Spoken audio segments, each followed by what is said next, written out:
Okay, let's go ahead and get started. Just again, quick reminder, please make sure you're muted. And then if you have any questions, please go ahead and type them in the chat and I'll be reading them off at the end. And with that, Mukesh, I'll let you go ahead and get started. Right, thanks very much. Good morning, good afternoon, good evening, wherever you are. I'm currently in London, UK, which is around about midnight, give or take. So if I suddenly fall asleep, do try and wake me up. Right, talk today is with an unwieldy title, Law and Political Economy in Marshaled Settlements. And in a very general sense, Martin Kenyon earlier on, 2 talks ago, actually already talked about death and crime in Martian colonies. To some extent, there will be a small overlap there, but not very much, I hope.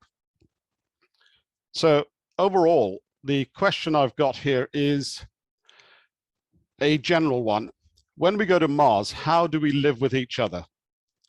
And as some of the discussion has already suggested, there's a question of whether we will export our current practices and adjust them to local conditions. So first of all, I'd like to describe what I think is the view for most people who live outside the United States as to what might happen on Mars. Basically, the US will establish a colony of some sort under the jurisdiction of the US. They'll apply the rule of law. It'll probably have a federal system. There's the concept of homesteading, which is similar to the Wild West notions that have been discussed so far. It'll go through various intermediate stages, and the end result seems to be a reproduction of the sort of industrial competitive economy that has existed in the US through the 20th century. The basic ideology behind that is likely to be shareholder capitalism in a liberal or neoliberal form. And there is a presumption that American culture will dominate or predominate in that settlement. From a perspective outside the US, we note that this is very much an individualist sort of approach, and that there's little or no sense of welfare or community in general terms, although there is very much so in specific terms in smaller communities. Right, so that acts as a baseline for me. I'm now going to go through a couple of definitions and treaties. Political economy is something that started out about 400 or 500 years ago in Europe. We no longer use that term. During the 19th century, it effectively became what we now call economics. However, what political economy used to be was looking at the economics of a nation state through the lens of politics. In other words, whatever market activities you went through, there was a political ideology or concept behind it. Laissez-faire, free markets, free trade, all sorts of other things going on. You would then find that, as we now know, most human activity can be analyzed in terms of economics, whether it's culture, ideologies, social interactions, all sorts of other things. And the 3 people who are most associated with discussions on political economy are Marx, Keynes, and Hayek. Next, we go on to the question of outer space law. We had just a short while ago a talk about outer space law and sovereignty. Now, I'd like to point out that at the moment, the treaties that constitute outer space law have these particular phrases in mind. Space is the province of all mankind.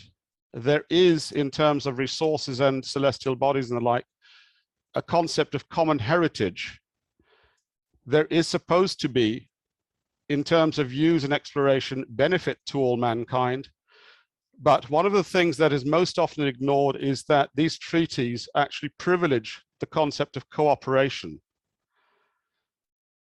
And in terms of cooperation, space data, for example, is presumed to be freely available for the benefit of developing nations.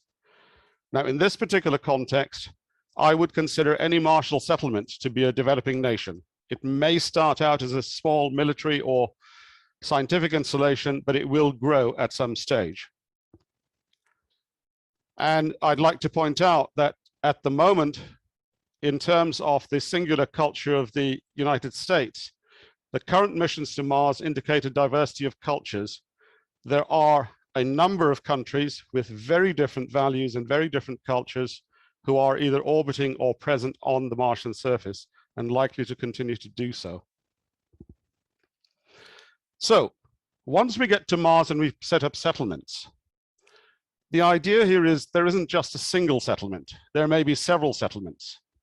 And whilst we wait for terraforming to be completed over millennia or otherwise, these environments will need to be closed. They may be domed or otherwise, but they will be sealed because otherwise people will not survive. And in my view, initially settlements will be anything from 5,000 to 500,000 population. I'm not looking at populations of 20 or 50 or 100, which is essentially be a reset station. But I'm also looking at, given that these populations are larger than just a small village, they're likely to be pluricultural. They will have many cultures in it, and they are likely to have many centers for values and other things. Now, obviously, if there are several settlements, they will trade between themselves. They will likely trade with Earth and other off-planet habitats. There will be migration back and forth between these settlements and perhaps off-planet as well. And they will rely, especially in the first instance, for supplies and development aid on their founding nation or founding bodies, which may be corporate elements of some kind. Of course, any single settlement will also have an internal market because a population will require all sorts of things that it wants to do, whether it's go to the gym or go out for a meal in a restaurant. So when we have these settlements, how do we develop them? The first thing we need to notice is that according to the Outer Space Treaties, the jurisdiction of those settlements when first founded is that of the launching state, not of the sovereign founding state. This is because the settlement would be considered a space object in terms of the equipment and other material that is actually placed there. The idea is that these settlements would become self-sufficient. They would be reliant on themselves for resources in the long term, but not initially. And at some stage, just like with the African countries in the 1960s, there will be a notion of self-determination and independence, so as to move away from the neocolonialism of planetary settlements, where they are represented either by themselves, they will tax themselves and the like, and they will no longer have to respond to off-planet administrations. Of course, as we all know, as countries have become independent and as globalization has grown on Earth, outside external aid is also available. So there will be development policies, foreign policy, particularly for supplies and resources, and this will be supplemented by external trade with these other nations. It's been 10 minutes. Right, thank you. Right, so what we have in a settlement is we have the internal market, as I mentioned before. There is a necessary set of commodities required for survival. Air, water, and nutrients will have to be produced, distributed, and used. And the question is, if we have a model that sells these to the inhabitants, how is this actually going to work, given that on Earth, for example, if we want to breathe air, we don't have to pay for it. For survival, shelter is also required. And of course, if we're talking about long-term survival of a settlement, we will require reproduction, future generations with children. There is, of course, the economic activity that I've mentioned again before. These will all somehow, because we are human beings, will need to be regulated or structured somehow. And in that sense, the laws that we have on Earth are going to likely to be very similar in the first instance in terms of their general domain and application. The specifics will be different because we are on Mars. However, there is no doubt there will be some way of determining what law is, how to administer the settlement, what sort of standards are required, perhaps for airlocks or electricity or other power supplies and the like. There will be other regulation, whether it's zoning for housing or parking or otherwise. And of course, individuals will have to worry about their rights and responsibilities in terms of what happens. Governance, competition, cooperation. I have a reference there which you can you can access it in order to find out what these different domains of law are. Now, given that law structures society, what we would like to point out is that the assumption so far in pretty much everything I've read is that the people who are settling on Mars are healthy, they are young. However, there is at least 3 groups of people who will not be healthy and young. There will be children. They will have to grow up. They will have to be supported. They will have to be looked after. As part of the discussion for Charles Coquel's freedom engineering, there was a question about what happens with sick and disabled people. What happens if somebody is permanently disabled? They will have to be supported as well. And of course, we all get older because we are still human. I'd like to bring in death and nature because that's part of the normal environment, but that is something that will come into the discussion a little bit later. So the question is, these are people who are not economically active. They will, however, still require air, water, and nutrients. If Mars is terraformed, of course they have access to air, perhaps not water or nutrients. If there is a decentralized distribution at no cost, of course, they will be supported no matter what, whether they are economically active or not. However, given that the production of air, oxygen, and like is likely to be part of the economic activity and likely to be sold as commodity, what do we do with those who are dependent and unproductive in these terms? Who pays for them? What do you do with them? Some answers are euthanize, i.e. kill them, exile them, send them off to other settlements, send them back to Earth, somewhere else. In terms of children, perhaps they, as on Earth has happened in the past, perhaps they enter bonded labor. It's essentially similar to the idea of paying for your education and having university loans, which you pay off after 80, 90 years or whatever. However, in general, you can support them if you have the right moral basis. But what will be required is some sort of economic and social credit, because otherwise we are just saying that these people are useless and should be disposed of. So the question here is, in case anybody has looked at Buddhism, 3 out of those 4 things that I mentioned are very similar to what the Buddha saw on his way. And these are the suffering that humanity undergoes, whether they're on Earth and likely to be on Mars. Buddhism itself thinks of economics as inseparable from other streams of knowledge. Note the earlier definition of political economy I gave you, and note that Buddhism is primarily a psychological rather than a religious discipline. And it normally talks about the self-actualization of people in terms of both their anxieties and their aspirations.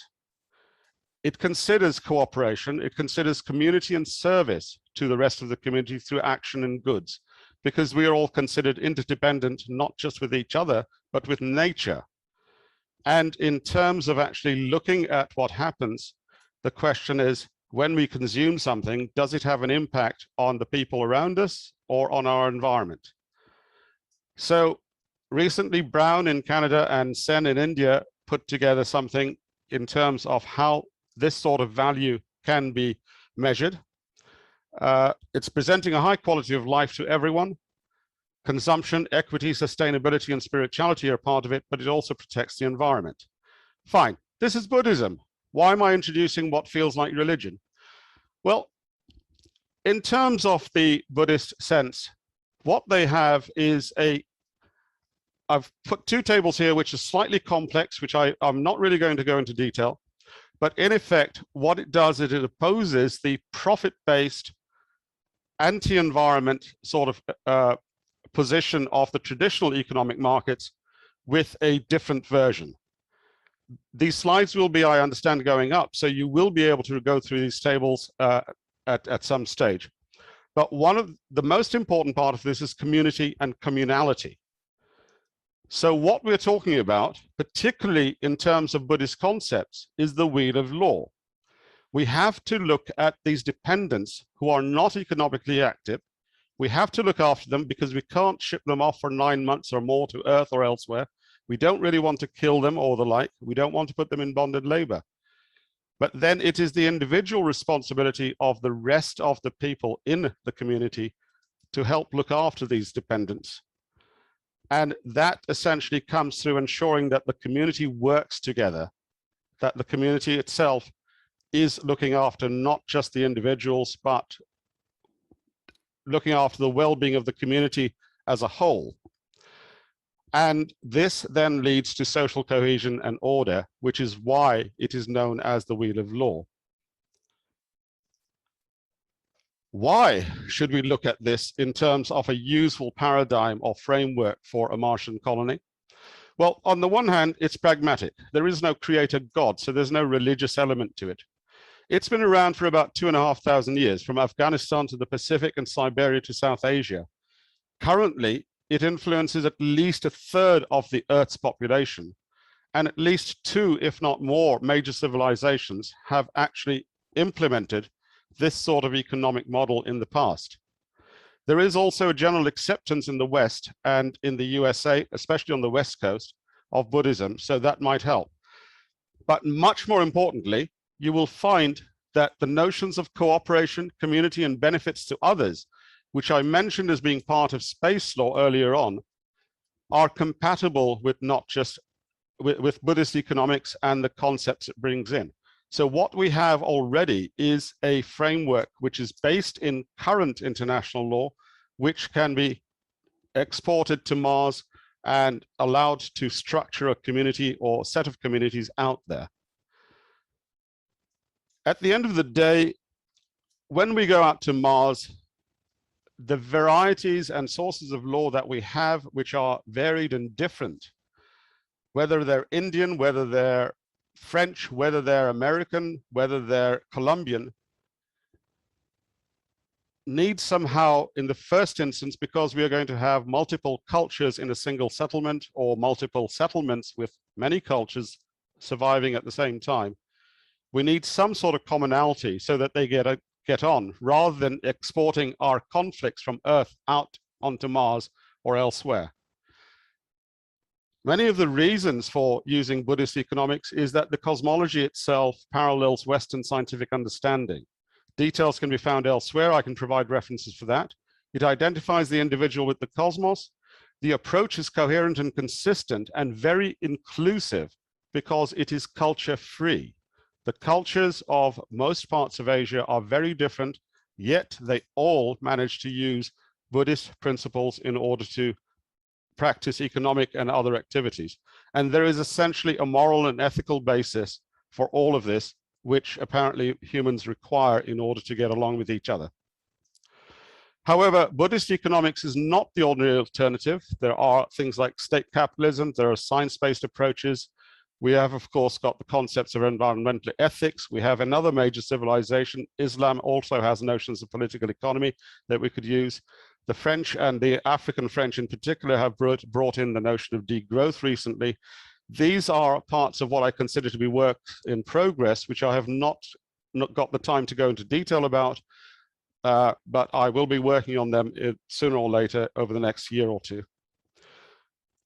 So that is the end of that particular presentation. I would like to thank you for listening to what has become very rapid. I'd like to thank various professors that I've worked with. I come from Kenya, which is why I'm thanking the people who actually gave me the notions of independence and the like. And I can provide references if you contact me.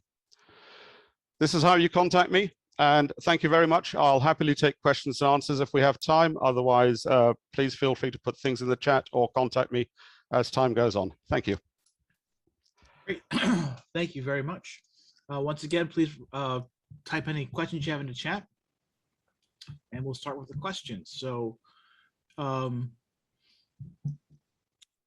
believe this was referencing the beginning of your talk when you were talking about the layout of the colony itself and kind of how it would be set up. Does the history of the U.S. have anything to say about this, i.e., the charity in regards to how to handle the children and the elderly? I don't know the details about that in the history of the US. However, I am aware that if you look at books by Jared Diamond, there are various indigenous societies which may have been part of the history of the US,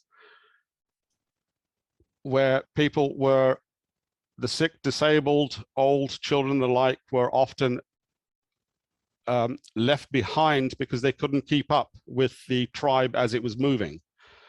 So that's about all I can say about that. Specifically in terms of US history, I don't know. And also, 25 minutes isn't really long enough to cover lots of history. That's true. My understanding is a lot of US history had followed Europe in that sense, and we had child labor until at least around World War I, maybe even into the Great Depression. Yes, this is the bonded labor thing that I was referring to, and to some extent there are still groups that actually do have child labor, but it's not called child labor anymore. They claim exemption on religious grounds and so on. It's not just in the US that this happens. It's happening in other parts of the world as well. But it's actually a very contentious and controversial topic, which is why, to some extent, I've sort of glossed over it. Gotcha. Next question is: can Buddhism be economical? What are the revenue structure of Buddhism on Earth at the present day? To some extent, the influence of Buddhism can be seen in countries like China or Thailand or Korea or Japan. Their economic structures are not just based on 19th and 20th century Western styles of capitalism. These are adjusted through the thousands, hundreds, maybe thousands of years of experience and knowledge about how their own cultures have developed. You can't just say that Buddhism as is not economics, has not influenced the economics of these countries, because, for example, when we talk about China, China had Buddhism as its state religion from around about 200 BC to around about 800 AD, and around about 1200 AD. It was incorporated into what we now call Neo-Confucianism. And Neo-Confucianism is essentially the basis on which the modern state capitalism of China is based. You do have to go into detail in order to find these these concepts, but they are there. Is that okay? Yeah, I mean, and you're obviously just brushing the surface here. There's a lot we can go into. Absolutely. A third of the world's population is not an easy topic to cover, and that's why I had to start with the baseline of the US sort of simplistic model, because there's a tendency, as an outsider, I often see when I go to US meetings, there's a tendency for the US to assume that the US participants, that the US model is the only model possible. And yet there are many other cultures, you know, large and small, which have different opinions and views. Yeah. So the next question is in regard to the religious portion of Buddhism. So you've mentioned the economic version. Would there be benefits, or would you be proposing to actually introduce any of the religious aspects of Buddhism as well with the economic model? I think what are called religious practices are best left to the individual rather than brought in at any sort of group or national level. The main issue with using the term religion or religious aspects of something like Buddhism or Hinduism is that they do not have the same concept of a creator God as those of Islam, Judaism, or Christianity. What they have is what Tao is often translated as. It's a way of life. It permeates every single aspect. So it is not religious in the sense that the European Christian church defines it by having a founder and having certain practices which must be followed. Quite the contrary, they tend to be a great deal freer, and they tend to be much more inclusive in terms of their practices. And again, that's often left down to the individual and family level rather than community or nation or city or whatever. Of course, at that level, it still does exist, but there are differences there. Right. Okay, so this is a bit more on Buddhism itself. Why does Buddhism, Hinduism require reincarnation? Is this long human life not enough for them to do all the things they want to do on Earth or Mars or anywhere in the galaxy? Right. This is one of the peculiarities of the Western understanding of Buddhism and Hinduism. Reincarnation, I was brought up as a Hindu. Reincarnation in Hinduism is actually believed in by only about 10% of Hindus. The other 90% think there's only one life. In Buddhism, the notion of a soul as a continuation of one's identity does not exist, because everything is transient. There's a whole series of cognitive states, psychological states, which follow one after the other, but they do not constitute a continuous identity, which is then carried to another material body. The notion of a soul is a Western concept, and there are entire discussions to be had about how various terms should be translated. And in particular in Hinduism, reincarnation really only exists for what are known as the deities or the gods. They're the only ones who actually come down from wherever it is that they're supposed to and actually manifest themselves. The rest of humanity doesn't do that. Gotcha. Right. New ideas, I know. Well, I only know the basics of Hinduism myself. So yeah.